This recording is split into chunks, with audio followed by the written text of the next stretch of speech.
morning, everyone. I'm Tad Schnaufer with the Global National Security Institute, here with Laura Cressey, the Director of the Office of Regional Security and Arms Transfers in the Bureau of Political Military Affairs at the U.S. State Department. Thank you so much for joining us. Thanks for having me. It's nice to be here. Laura, let's start at the beginning. So what got you interested in the field of international affairs, and what led you to the State Department?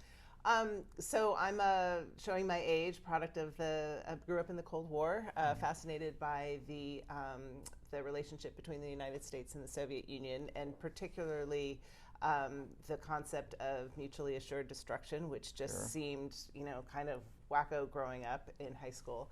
My dad was in the defense industry and was, working on missile defense, space-based missile defense, and so I'd walk into his office, ask him what he's doing, and he said, well, I'm calculating the angle that the mirror needs to be in space to deflect the laser to get the missile. So that was, I think, marry that experience with just my fascination with other countries, led me to international relations and particularly to political military issues. I decided State Department just seemed like the right place to be. I liked the diplomacy side of things, not so much the hard military side, despite the fact I had several friends who tried to get me to go to a service academy. Sure. So I joined the department right after grad school as a presidential management fellow.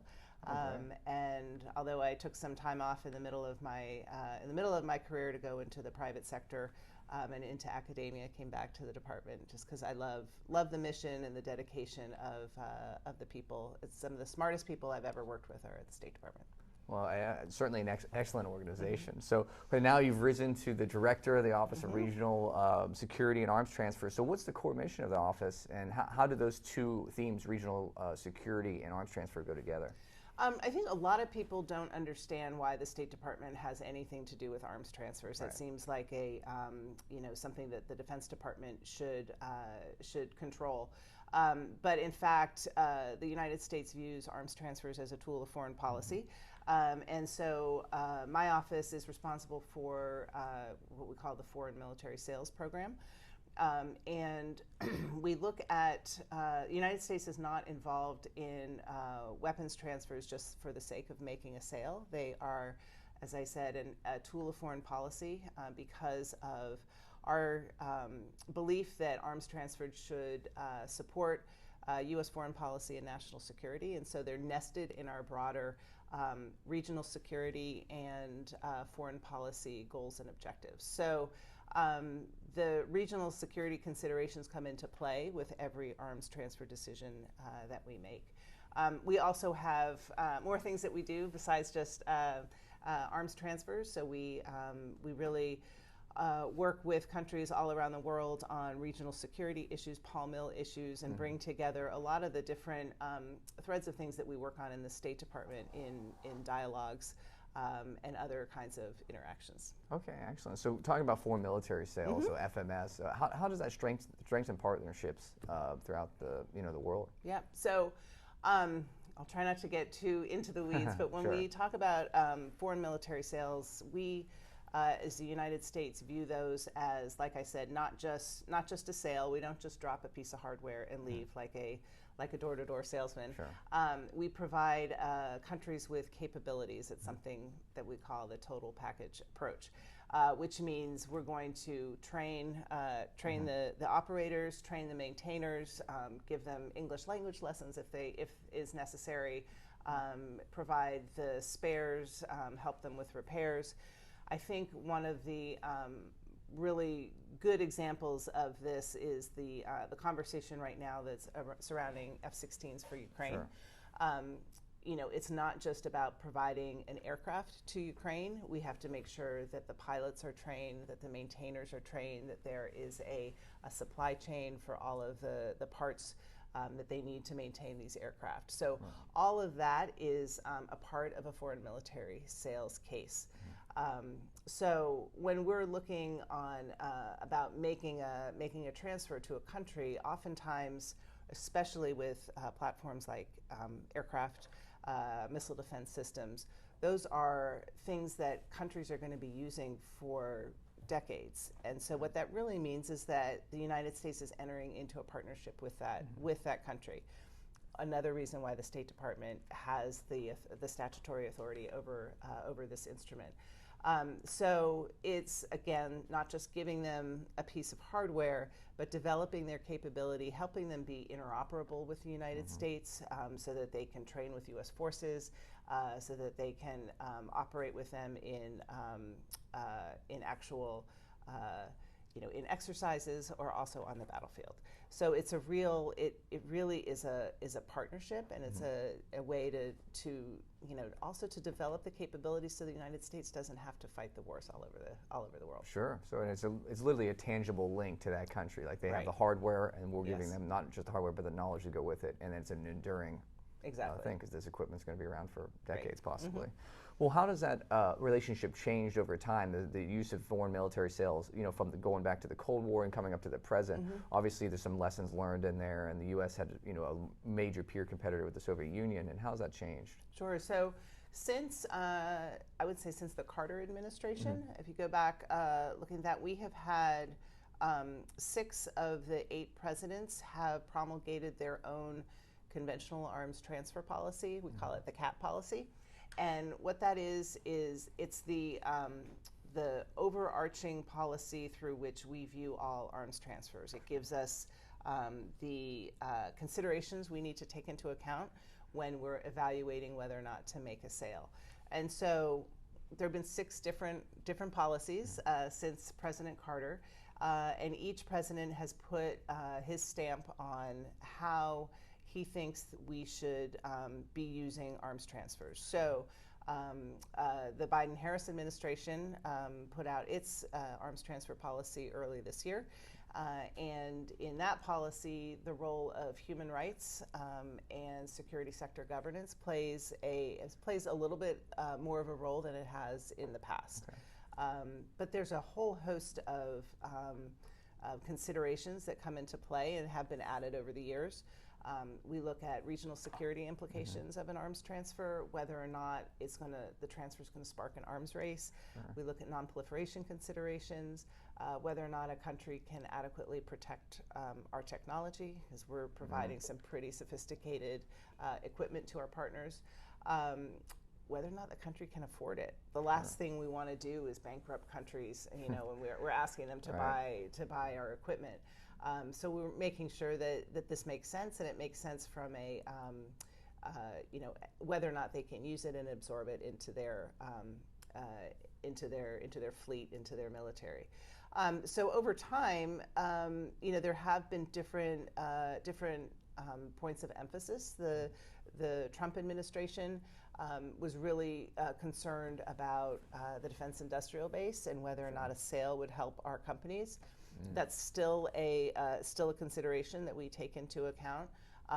But the emphasis between the two administrations has shifted a little bit, and in the Biden administration is a little bit more emphasis on human rights. Right. Okay. Well, in looking at that history of foreign military sales, and again, how it builds partnerships, how has that changed with the current war in Ukraine? Obviously, that's a drastic situation that has seen a huge amount of arms sales and transfers. Yeah, it really has. I mean, arming Ukraine has not been via the foreign military sales system. It's been provided under drawdown authority. So we've been providing items out of stock. But I think really what the war in Ukraine has demonstrated has really brought to light the fact that our defense industrial base is not really positioned to provide the items, weaponry, interceptors, aircraft, tanks, what have you, in a quick enough time period for our partners. Not just Ukraine, but all of the partners in Europe who are providing weaponry to Ukraine, and they need to backfill what they've provided. But it's also not just in Europe. It's our partners around the world who, including in Taiwan, who have said that one of the problems that they face with the United States and with the foreign military sales is just the length of time it takes to actually receive the items. So, I think the other thing too, though, is that we really have seen with Ukraine our coalition coming together and really sticking together, and the need to develop interoperable capabilities and maintain them. Right, so the presidential drawdown gave them the speed they needed in which Exactly. to get the lines, while the arms transfers might take longer, arms sales Right. will just take longer Right. through the process. So how does that look as we look forward in a area of strategic competition, and where we have the two major competitors, Russia and China? So how does arms transfers look going forward as we look to build partnerships around the world with those competitors in mind? Yeah, well, one of the things that Secretary Blinken has asked us to do is to really take a close look at, how we can make sure that Russia doesn't succeed, and we can help with its strategic failure in Ukraine, and that includes its defense industry. Sure. And so we have an opportunity right now to try to expand our client base, for lack of a better word. Sure. And to see if there are other countries who would turn away from Russia and China and work with the United States. That said, I think it's very important to say that this is not, as we say, it's not a race to the bottom. There are a lot of partners who work with China and Russia that the United States is not going to want to work with. We're not going to want to partner with, sure, just because they don't share our values. They don't share our democratic values. They don't put the same kind of value in preservation of human rights. So, but I think the other thing I wanted to say with regard to strategic competition is another thing that the Secretary Blinken has said is that, especially with regard to China, we're not going to tell countries that they can't partner with China, for instance. But what we want to do is we want to present a choice for these countries. Sure. And when you look at foreign military sales, what we really try to do is try to present the best possible equipment, and I think U.S. equipment is the best that there is, and we have that total package approach, as I mentioned.